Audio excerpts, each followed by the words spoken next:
touch angle. Sorry about that.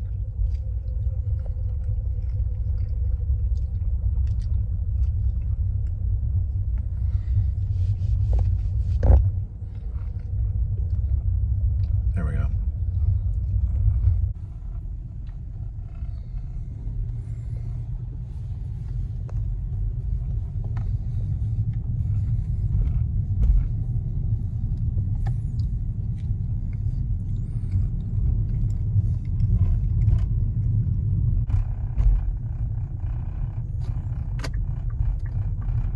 All right, time for my verification. Still, hold still, a little closer, now smile.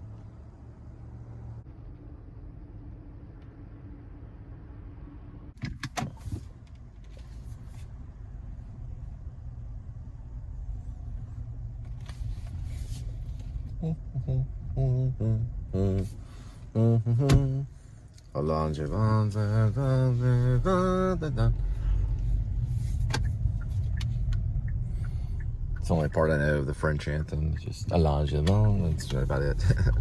I used to know it though. I had to sing it in a play one time, frog in his throat. All right, we got a Home Depot. We'll be there in 17 miles, 19 minutes. Arrival time 5:23 on the PM. Hopefully I'll run into them and tell them I got a Venmo. Went ahead and got on YouTube to listen to the Breathless soundtrack Jean-Luc Godard used. It's magical with the piano opening and all that greatness, you know, the soundtrack. All right, this is our exit from the lakeside, going across Lake Worth, and then heading closer to the Home Depot for the pickup. And we get to see the lake.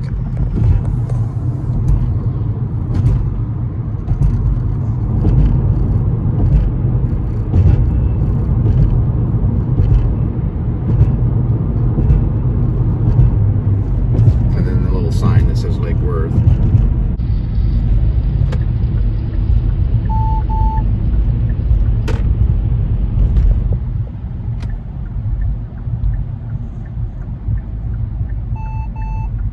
Again.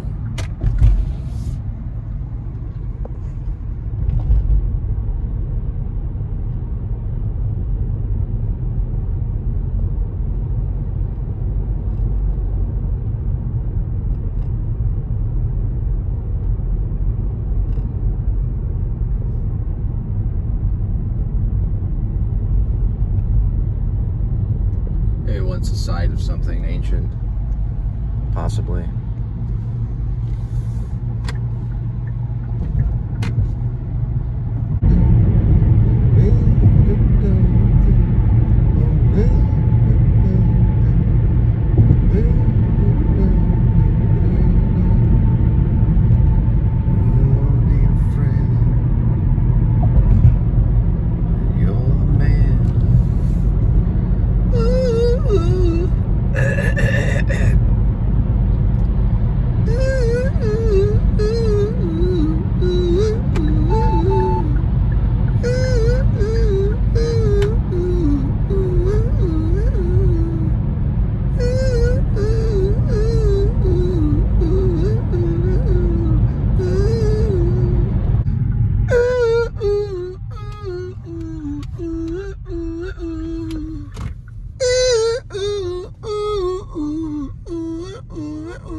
kind of cool. It's all futuristic and everything.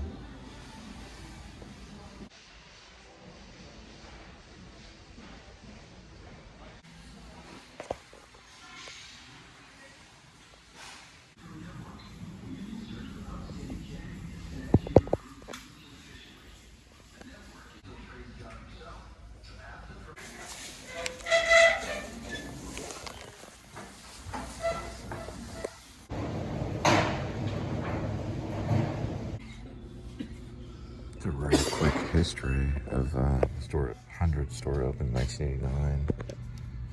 In 1990, the Home Depot surpasses Lowe's to become the top seller.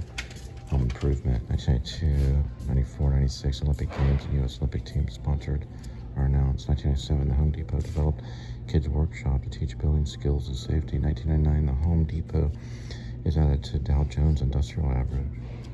2002, 1,500 stores opened. The first home improvement online gift registry is launched. 2004, 2007, the Home Award Recognition Program hourly associate debuts. 2011, Home Depot offers the ability online, homedepot.com, and pick up returns in store. 2013, the company Let's Do This and campaign premieres.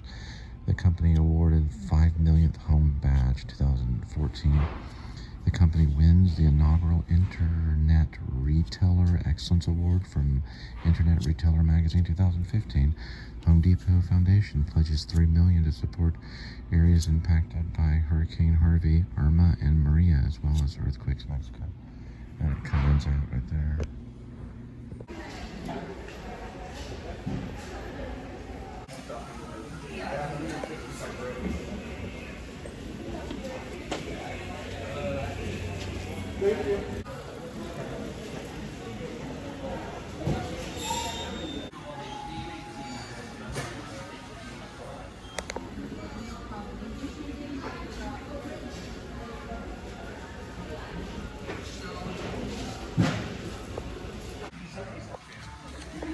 Alright, we're gonna see if we can make it work.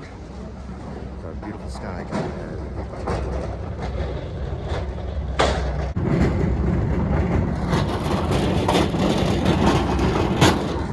It says fits in the back of the car. It says on the thing. Alright, this one's gonna have to be canceled. It's too large. I could take it out of the box and maybe deliver it, but I'd have to call the customer to see if that's the case.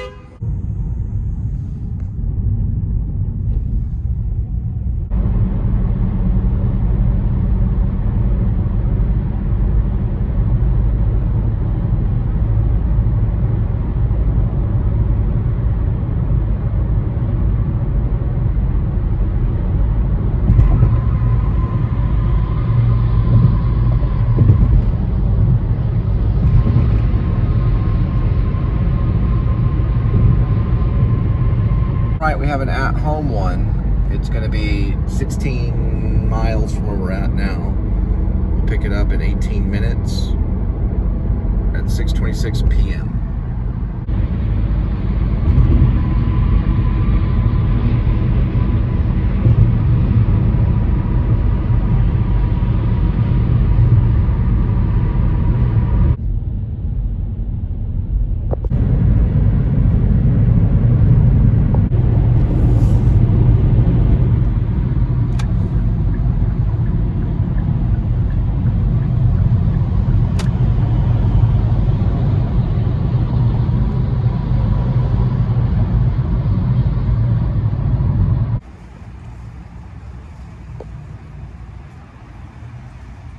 Hello. Are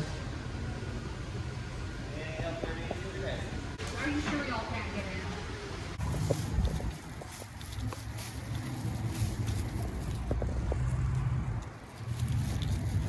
There it is. Alright, so this is about $20 and we're going double. So 50 cents a mile on this one. It's going to be a 40-mile trip. We'll be there in 42 minutes. We'll arrive in Argyle at 7:17 p.m. Okay, and this is with the company Roadie. So that would be a $40. The cost of it, or the payment to the delivery driver, would be $40. Or at the very least, No, it should be $1 a mile. They're doing 20. So I'm reporting it. All right, so far tonight, before this big delivery, which is 40 miles, we've gone 86 miles, so 110 miles or 116 miles by the end of this delivery. Just in case I forget. This is going to Argyle. Now, rideshare is on its way to being deregulated. When you join a rideshare company, you don't need anything, you don't really need anything but, you know, what you would need for your own vehicle. The documents that you would need for your own vehicle.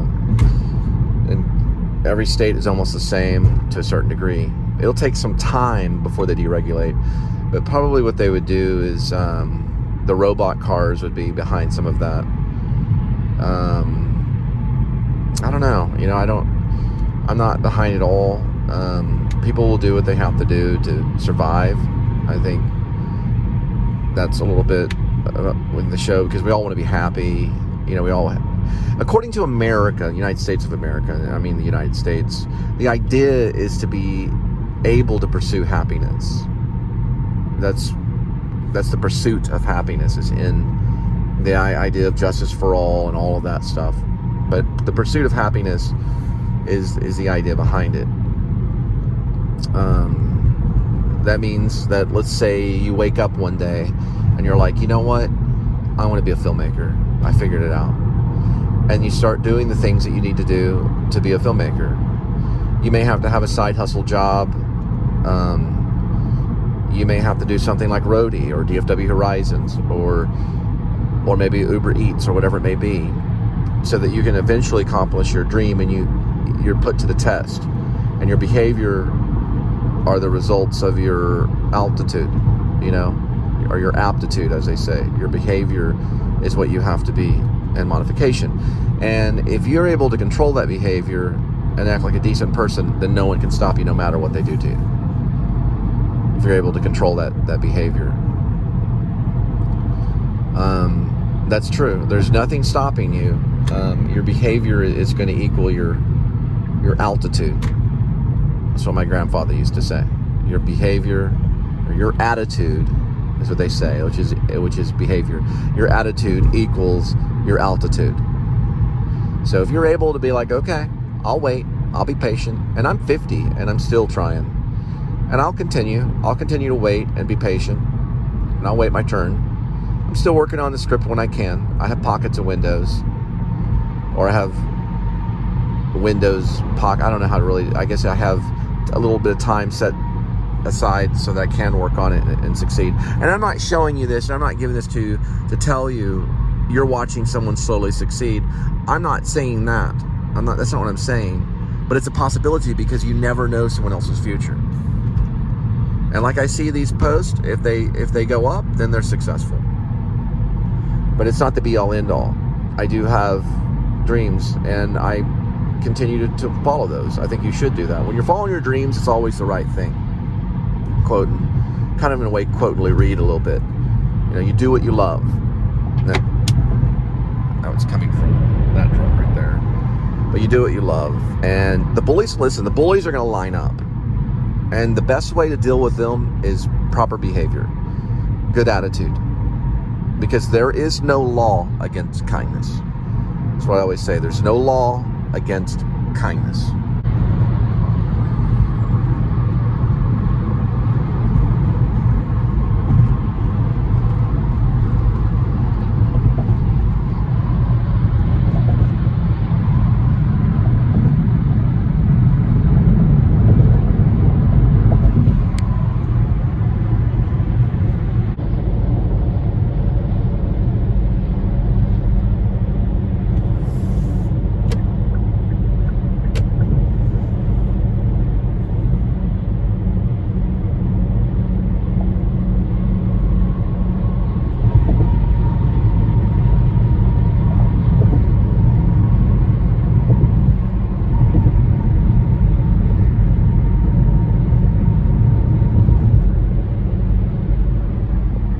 Well, I put on a husband and wife team, Orange Mandolin, which I used to listen to quite a bit off of, I think, SoundCloud and the other one, Spotify, but they're on YouTube. They're North Carolina, I think. They're, well, they're not like all, I guess you could call it, maybe somewhere in there there's folk. There's a violin playing, beautiful harmonizing, and singing is great. There's a guitar and actually a mandolin. He uses a mandolin. They're a great little band. They sound like almost Appalachian, but almost country too. So it's not exactly. They're almost alternative. They're really good. I guess they would fall into country. Orange Mandolin.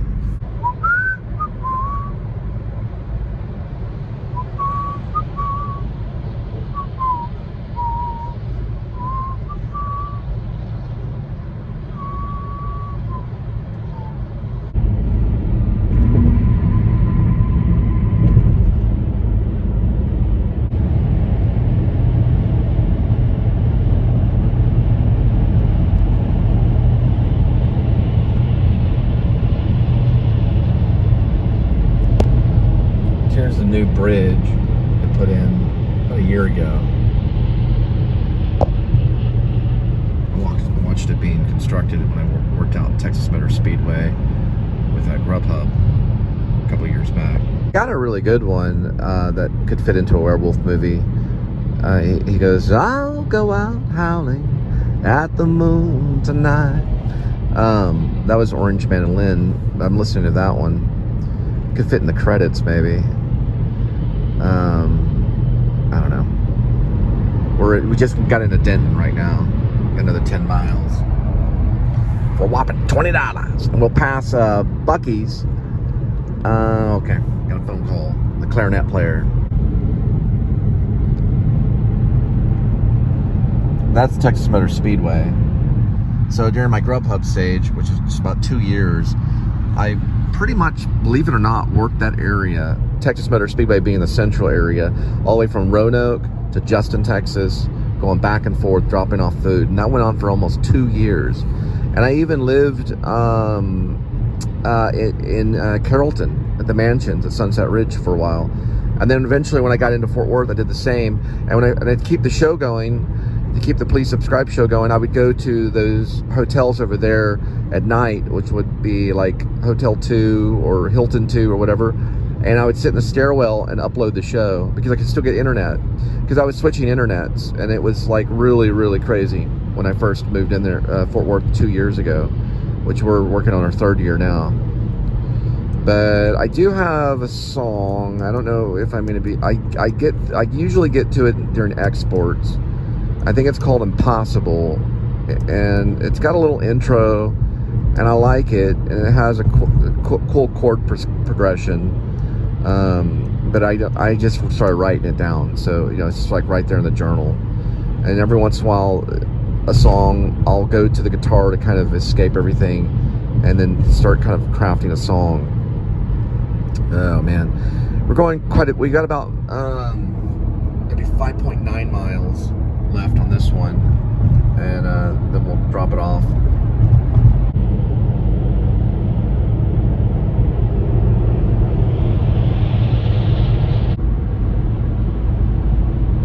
I said Argyle, not quite Denton, but close, kind of in between. Well, I'd say there's another 10 miles to Denton. I used to go to University of North Texas, so it's like 10 miles from Denton. We'll turn around, head back to Fort Worth. If we catch another one, we will.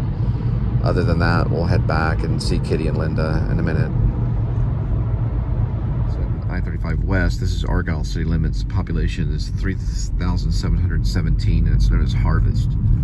So the community here is known as Harvest. That's been there since 1973. It's Corral City Market. That's when it was established. I don't know if it was in the exact area. That's Corral City too. 1973 is when it was established. On the other side of that is an RV community.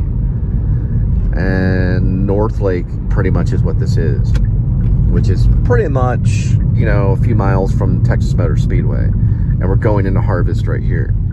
This is the Harvest community. Been here before plenty of times. It's a little Harvest thing. Anyway, they're a cool little community. They've got like almost like a Grange Hall looking thing in the center of all those houses where they can hold like little events. And then this right over here is like a huge lake that actually fish are in. People are always fishing in that lake right there. It's a little pond. I think the idea behind it is a little bit like self-sustaining, so they grow their own. There's areas where they grow their own gardens and stuff. I don't know how successful it's becoming, but that's why it's called Harvest. And they have, I think, some greenhouses and things like that. Or they're experimenting with that. And all these houses are like model homes. It's kind of suburban. But they really do have a pond over there you can fish in, because I've seen plenty of people fishing in it. And they do have a Grange Hall, it's kind of like a Grange Hall. It's a nice little community. I've done a lot of filming during the day, and it's also cool. Well, when I was doing Grubhub 2 years ago, it's also cool for the amount of Christmas lights they have. There's another Harvest sign right there.